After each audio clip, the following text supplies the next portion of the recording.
ये दो तीन सूट एक रंग दे छवाए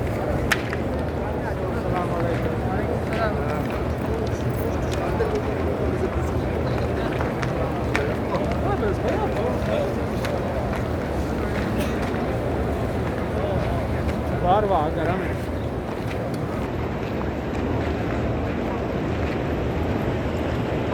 साढ़े 5 पौने 6 निकल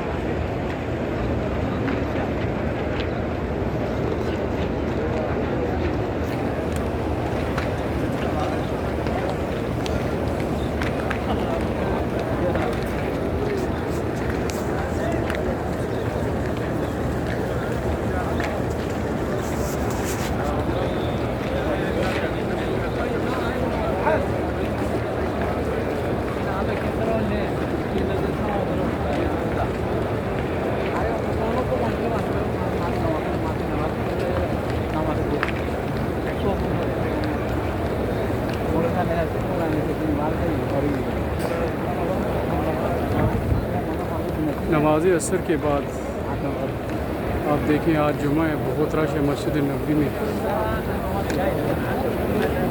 ये रमज़ान की बरक़ात हैं, देखें माशाल्लाह। जहाँ पर आप नज़र दौड़ाएँ बहुत बड़ी तादाद नमाज़ियों की आज।